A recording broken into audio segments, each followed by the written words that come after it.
Ok, donc maintenant on va regarder comment on peut préparer un fichier et comment on peut écrire les valeurs à l'intérieur d'un fichier. Alors pour cela, donc je prépare ce programme-là. Donc comme d'habitude, on commence à nettoyer le mémoire, nettoyer donc du coup le commande window.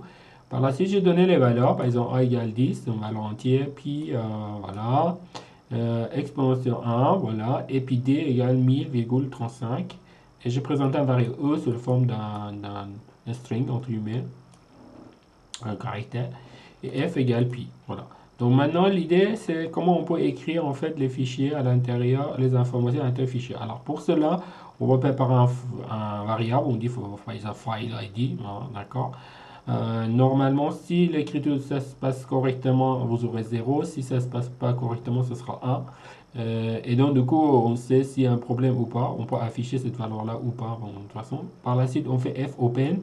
Ici, on donne le nombre de fichiers qu'on va enregistrer. Ça, par exemple, ça s'appelle myoutputfile.dat. Et puis, on écrit ici le mode d'écriture. Alors, R pour read, W pour write. On peut faire RW, ça veut dire qu'à la fois on peut écrire, à la fois on peut lire. Alors ici, je vais juste écrire. Donc, je écris W, qui ça représente write. Et après, on va donner un format pour l'écriture. Bon, il n'est pas obligé de le faire particulièrement, mais c'est intéressant de dire comment on va écrire dans un fichier. Donc là, pourcentage D, ça présente en fait qu'on va écrire une valeur en entier. Donc normalement, les informations, ils sont données ici. Donc si par exemple, vous dites pourcentage D, ça veut dire que vous avez une valeur entière. Pourcentage F, il s'agit d'une valeur réelle en float. Pourcentage O, ça veut dire qu'on va le présenter sous la façon exponentielle ou scientifique. Pourcentage G, ça veut dire qu'on présente une valeur réelle double précision. Pourcentage SC, il s'agit de chaîne de caractères et signes que je vous ai expliqué. Lorsqu'on dit pourcentage CD, ça veut dire on va prendre valeur entière à longueur de 6. Si on dit par exemple pourcentage 6.2f, ça veut dire on prend valeur avec un valeur longueur réel, avec une longueur de 6 et après deux chiffres après le virgule. Par exemple 32, par exemple 44. Si on fait par exemple mi et 10.8, pourcentage de 10.8e, ça veut dire on prend un nombre de la forme suivante, ça veut dire moins par exemple 31,15, 10 plus ou moins 5. C'est-à-dire on va prendre les 8 chiffres après le virgule pour ça, et puis 10 chiffres qui sont présentés ici. Alors les 10, ça présente pour la partie, je dirais, avant le virgule, et le reste, ça donne après le virgule. Voilà. Ça donne un exemple que vous voyez ici. Bon, on va regarder ensemble alors comme on peut le faire dans le programme. Alors dans le programme, donc, du coup, vous avez ces pourcentages-là. Le pourcentage D, donc ça il s'agit de variable A. Alors une fois qu'on a préparé en fait ce format, par la suite on va demander à le code, donc on demande file ID, on donne format spec, donc ce qu'on a défini, après on donne les variables. Donc variable A, il sera écrit sous cette forme-là, variable B, il sera écrit avec le format réel, variable C avec le format qui est présenté ici encore réel, D avec le format exponentiel scientifique, E, ça se représente sur les chaînes de caractères, et F, ça se représente sur la forme de réel. Mais attention, on a pris 4 pour la partie avant le virgule, 4 chiffres avant le virgule, et après 32 chiffres après le virgule. Donc vous allez voir comment on va le faire. Donc une fois qu'on a terminé ces commandes-là, par la suite on dit F close, et après file ID, point avec.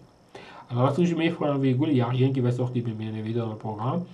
Et lorsque j'exécute, je vais avoir un nouveau fichier. Alors, on va exécuter le fichier. Donc, si j'exécute le fichier, donc si je vais aller dans le programme, vous voyez, dans le chemin sur lequel j'ai créé le programme, donc il s'agit du programme 4 que j'ai ici, j'ai un fichier qui s'appelle myoutputfile. Je vais ouvrir ce fichier-là. Et là, on voit que les valeurs sont affichées. Donc, vous avez la valeur de 10, voilà, qui est affiché 3,14,159. Donc ça correspond à le format qu'on a donné. Ça veut dire que 5 chiffres après le virgule. Après, vous avez 3.10, ça veut dire qu'on a 10 chiffres après le virgule pour la valeur exponentielle de 1. Donc si vous regardez ici, c'est marqué ici. Donc vous avez 10 chiffres après le virgule.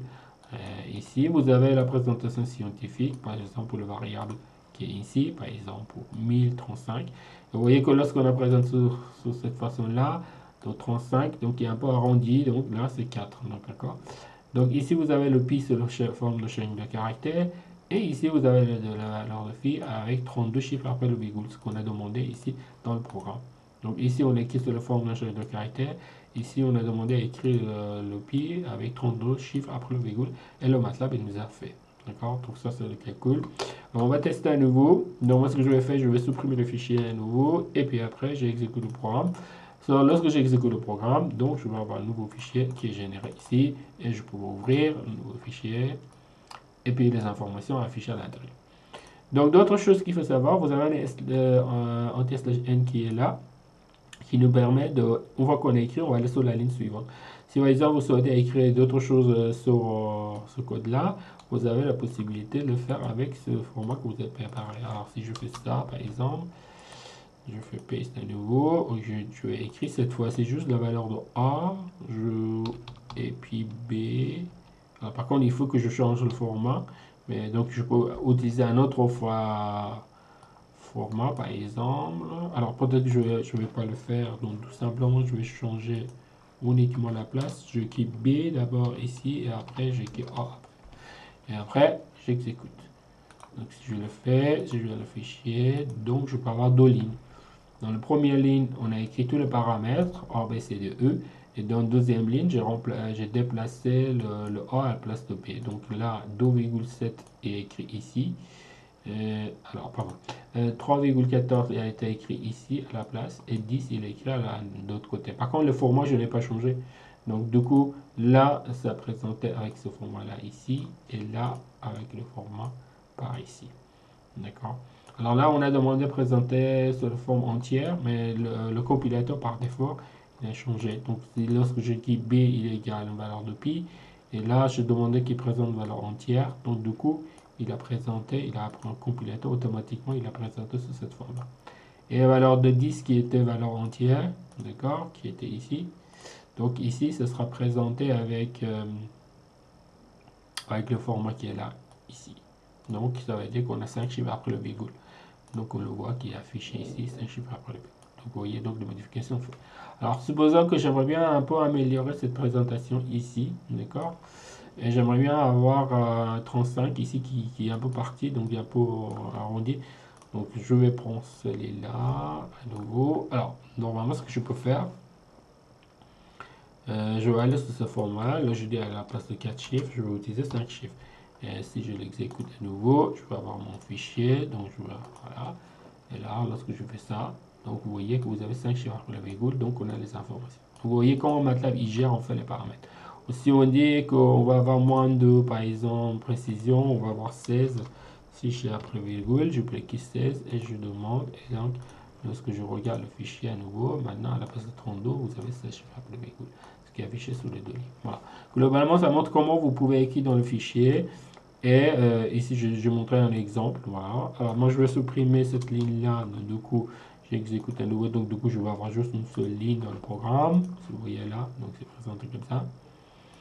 D'autres choses que je vais faire, je vais enlever point virgule. Et là, j'exécute. Et donc, vous voyez, il sort un 0. Donc, 0, ça représente le file ID. Donc, si file ID égale 0, ça veut dire qu'il n'y a aucun problème dans l'écriture, dans le fichier. S'il y a un problème, je pourrais avoir. Voilà, moi je ne vais pas afficher ça, donc je fais un slash, je fais un point virgule et c'est terminé. Voilà. Ça, globalement, montre comment vous pouvez écrire dans un fichier avec différents formats. Alors, le principe de format, tout ça, sont présentés ici. Et vous pouvez utiliser par la suite pour préparer les fichiers. Voilà. Préparer, en fait, écrire dans les fichiers avec les formats que vous souhaitez.